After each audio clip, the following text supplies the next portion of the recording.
Historias de fantasmas. La habitación 218. Para la gran mayoría de la gente, los lugares antiguos son sinónimo de misterio o de espanto. Para mí, se ha convertido en sinónimo de respeto absoluto.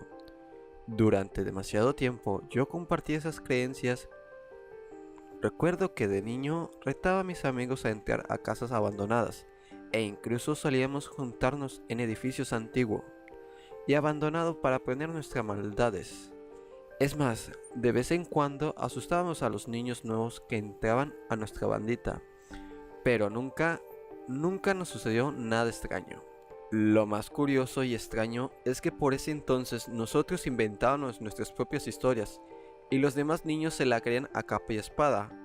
Ahora que ya soy médico, no me es nada fácil platicar de las experiencias tan extrañas que me tocó vivir hace ya algunos años, aunque el recuerdo persiste y me propicia pensar que lo que me ocurrió sucedido el día de ayer. El miedo posee su mecanismo de esclavitud y dependencia a través del tiempo. En el año de 1984, yo estaba en el último semestre de la carrera de medicina, llevando a cabo mi imprescindible servicio social. En ese entonces vivía en Los Mochis, Sinaloa, pero tenía la firme idea de venirme a radicar a la Ciudad de México. Así es que hablé con mis maestros y con el director de la carrera, quienes me autorizaron a hacer mi examen profesional en la capital. Viajar de Los Mochis hasta la Ciudad de México es un trayecto bastante largo, y más aún si no lo haces en autobús. Por tal motivo decidí irme unos días antes para estar fresco y poder rendir al máximo en mi examen. Hablé con mis papás y les platiqué de mis planes. Ellos mostraron su desaprobación de inmediato, pues deseaban poder asistir a dicho examen y posteriormente celebrar conmigo, pero como ya eran personas mayores, se les dificultaba demasiado viajar a la capital. No sé por qué, pero desde ese momento había algo que no me hacía sentir cómodo. No sé si eran por mis padres o porque de alguna manera pues sentía que el destino me tenía preparado una extraña sorpresa. En fin, no le di demasiada importancia al hecho y seguí con mis planes. Recuerdo que transcurría el mes de septiembre, el día 17, para ser exacto. Ese día decidí viajar, pues mi examen tenía que presentarlo para el día 21.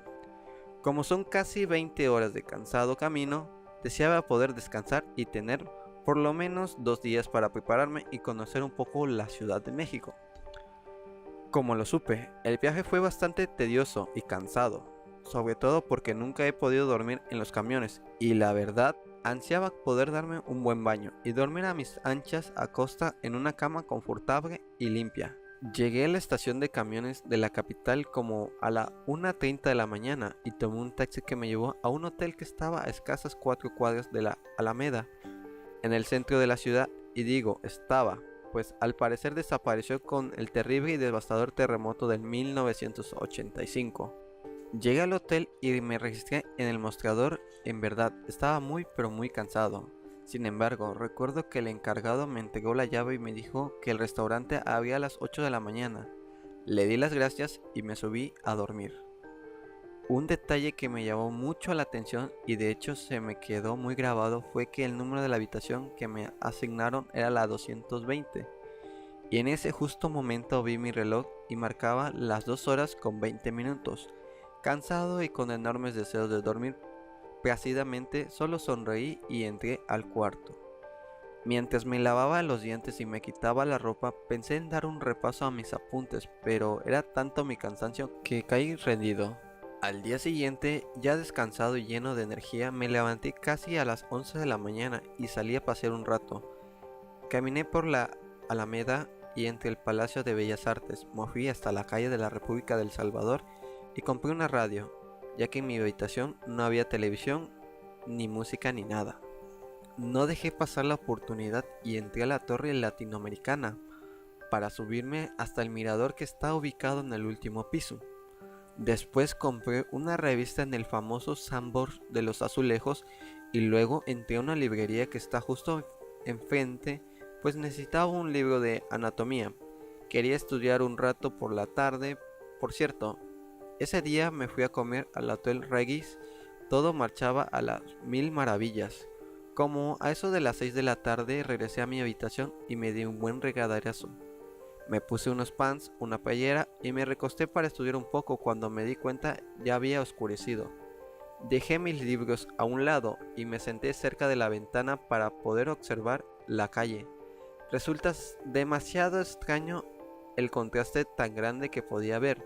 Afuera había bastante movimiento y a lo lejos se escuchaba el ruido de la gente y de los carros, pero en la habitación prevalecía tanto silencio que se podía escuchar el crujido de la madera mientras caminaba con los pies descalzos. Así permanecí por algún tiempo y después volví a recostarme para continuar estudiando hasta que me quedé dormido. Como a eso de las 3 de la mañana se escuchó un violento azotador de la puerta en la habitación contigua y comenzó a llorar un bebé de forma intensa y desesperada. Se distinguía el llanto de un bebé como de 1 año de edad.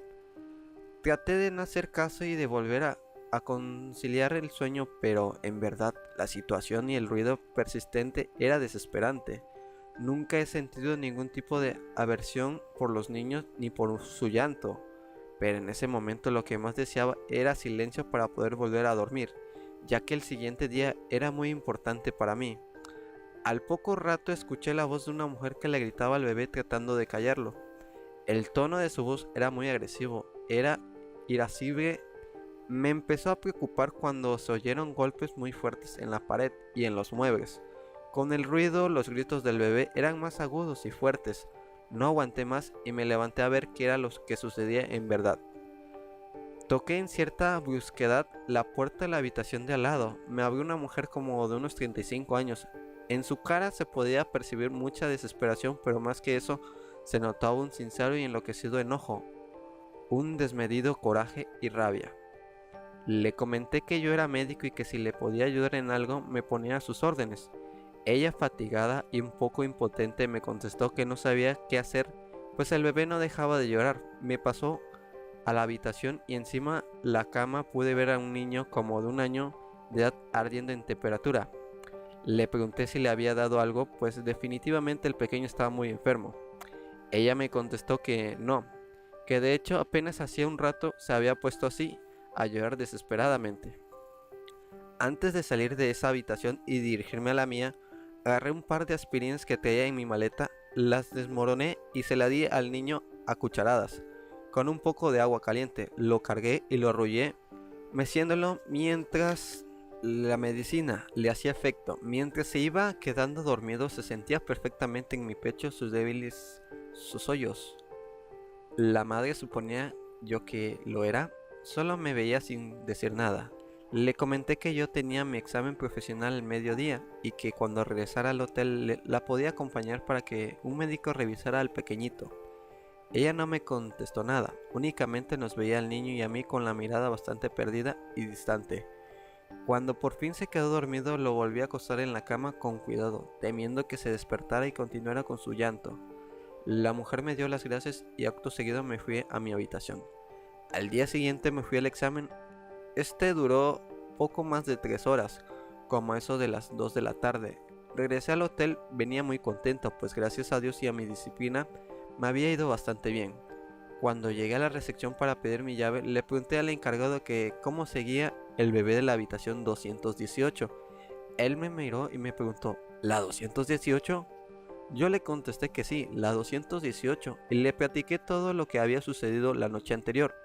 Él tan solo me miró y me dijo con la voz temblorosa y con la cara de incredulidad que esa habitación había estado cerrada en los últimos 8 años. Yo pensé que me estaba bromeando y le dije que no era posible, que yo había estado ahí la noche anterior. Sin decir nada, busqué en su cajón un recorte del periódico y me lo dio.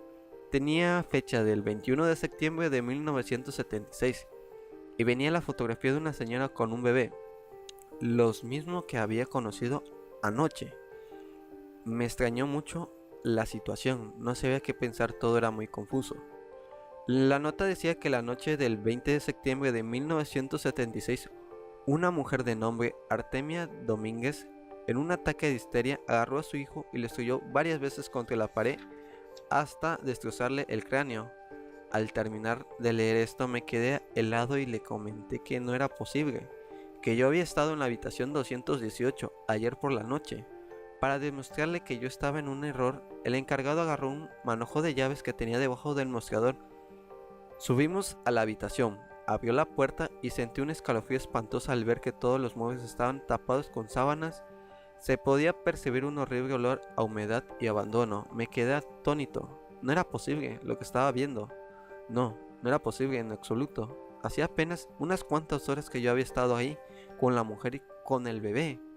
Caminé hacia la cómoda en donde desmoroné la aspirina y no encontré absolutamente nada. Me recargué y me quedé viendo la habitación de lado a lado. La cabeza me daba vueltas.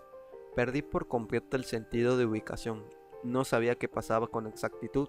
El encargado salió sin decirme una sola palabra.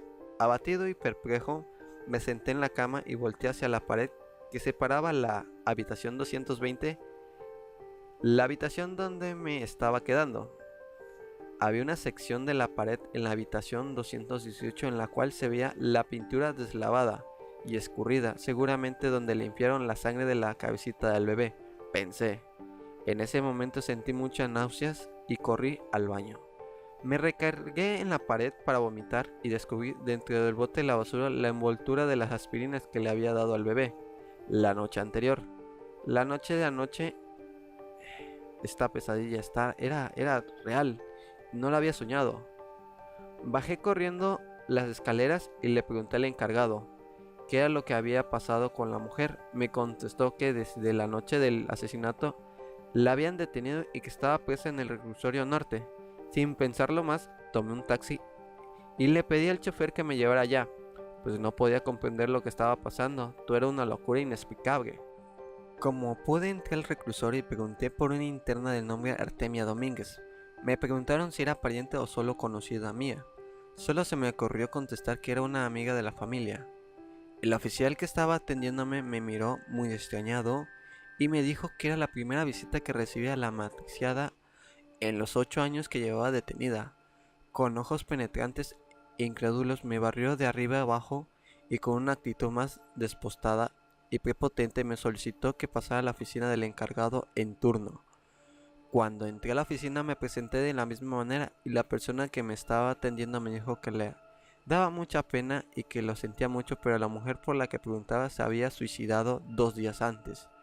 Se había ahorcado en su celda con una sábana. Me quedé helado, pues eso significaba que en la noche que llegué al hotel la mujer se había suicidado. Le di las gracias y me fui de ahí impactado. Regresé al hotel y empaqué mis cosas para volver a Los Mochis de inmediato. Definitivamente no podía quedarme más tiempo ahí, pues mi confusión era mayor a mi voluntad. Un año después de lo narrado, decidí venirme a vivir a la capital e instalé mi consultorio cerca del centro histórico, el hotel en el cual aconteció este hecho fenomenal. Desapareció por completo con el terremoto de 1985. Hasta la fecha, sigo sin entender claramente qué fue lo que en verdad sucedió aquella noche. ¿Por qué fui yo a quien le tocó vivir a esa experiencia tan aterradora?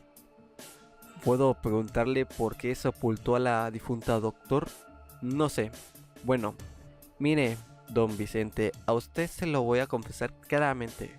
Cuando voy caminando por la acera del hotel, cambio de banqueta. No puedo todavía, ¿me entiende? Creo que sí.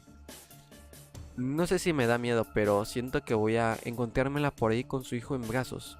¿La habitación sigue cerrada? A piedra y lodo. Puede abrirse y sin llave, don Vicente. Yo se lo aseguro.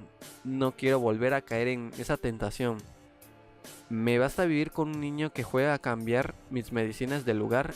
¿Comprende, amigo mío? La historia que fue relatada hace un momento fue del libro de David Rojas, de la 4ª edición, Historias de Fantasmas.